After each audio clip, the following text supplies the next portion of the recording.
And now for the Q&A. Today's question comes from Chris. Hi, Chris. Chris says, Ethan, thank you so much for taking your personal health journey public. It's been an inspiration to me and put me on a path to losing 105 pounds over the past year. Hell yeah, dude. That's awesome.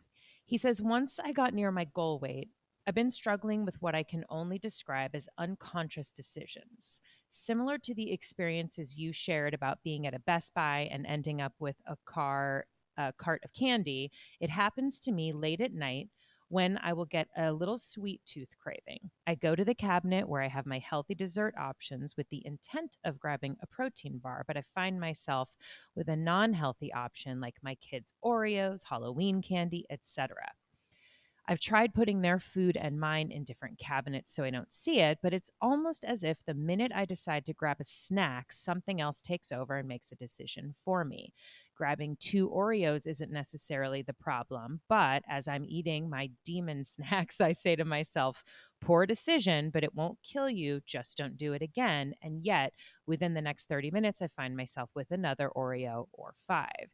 The oddest thing about it is that it only happens during this time. The rest of the day, I have no issues and I can pass on the tray of donuts or cookies in our office or my coworker's bowl of candy.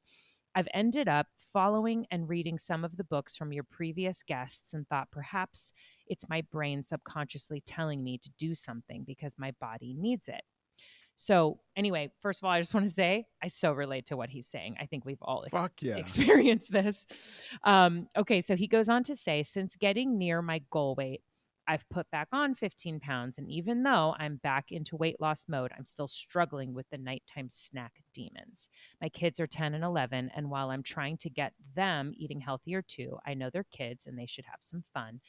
And so I feel guilty about just throwing out all their favorites. Any advice you can give on how you personally dealt with this type of unconscious snacking would be greatly appreciated.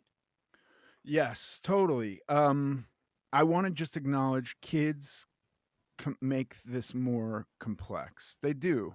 Having um, kids can be picky eaters. Then they're and not that I want.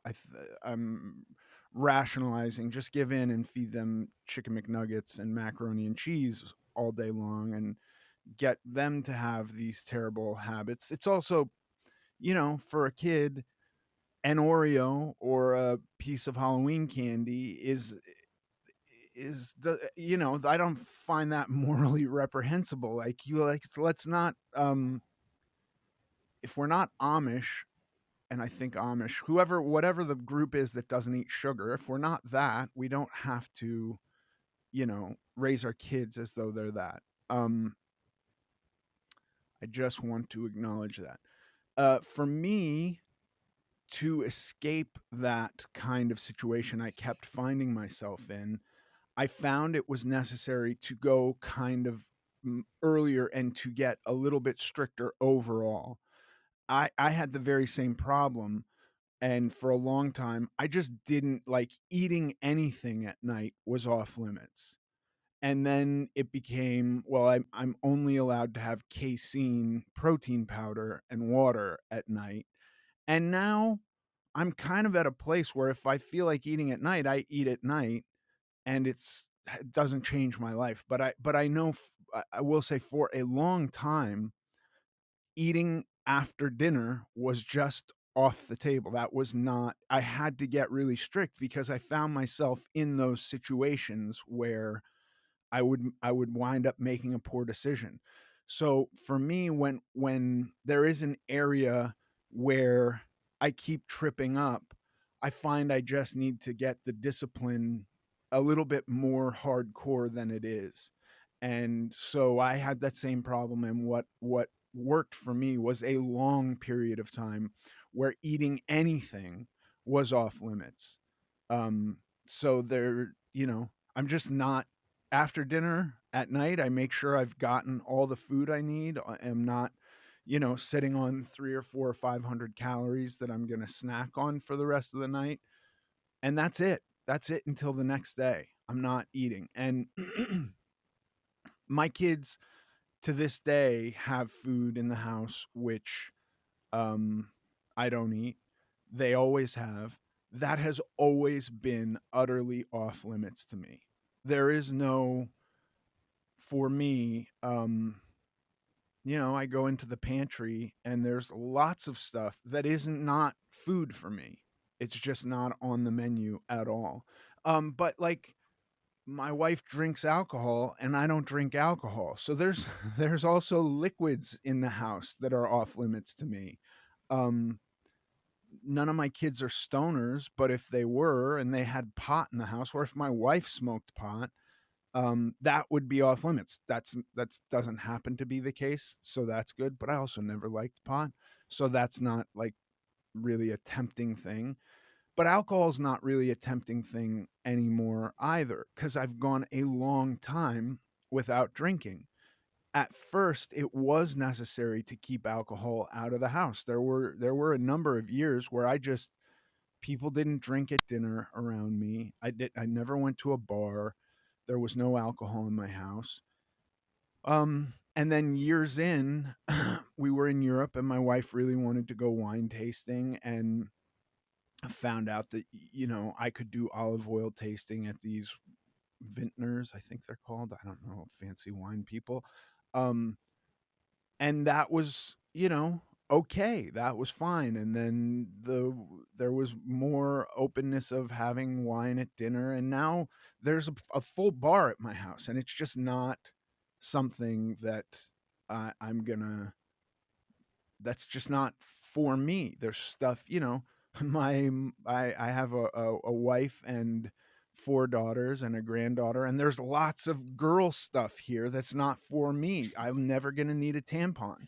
There's lots of those, there's lots of girly hair stuff. I'm a bald man. I don't need any of that. So it's just not for me, and that's how I try to think of their food.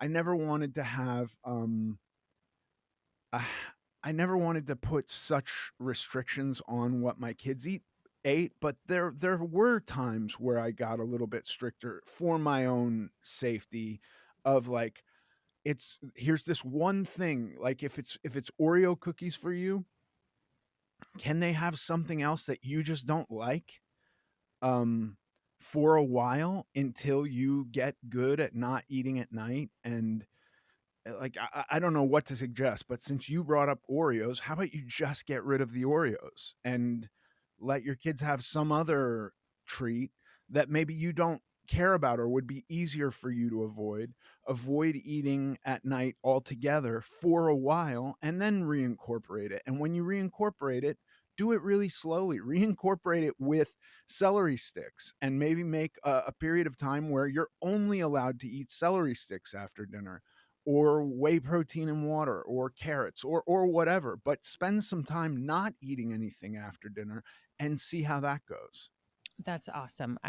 Yeah, that is just making a hard line about it and trying it, right? Just going, okay, cool. I mean, you could even like put a time period on it, couldn't you? Like this week, I'm not eating anything past 7, and like see how you feel and how that changes your habit, right?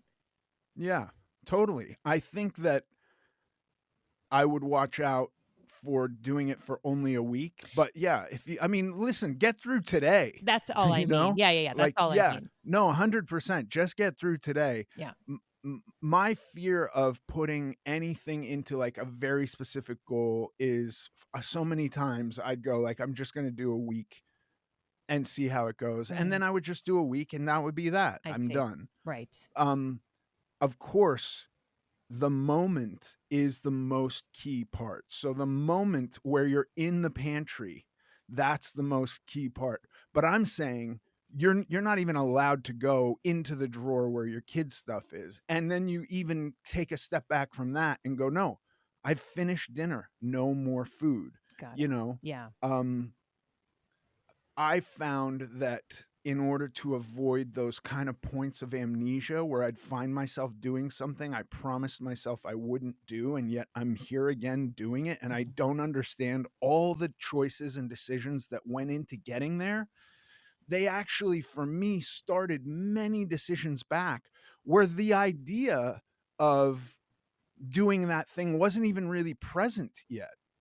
Does that make sense? Yes, 100%. So I had to actually stiffen the discipline much earlier so that I never even stepped foot on the path that would allow me to get to the point where I'm being confronted by 2 Oreos, because I'm gonna make a bad decision in that moment.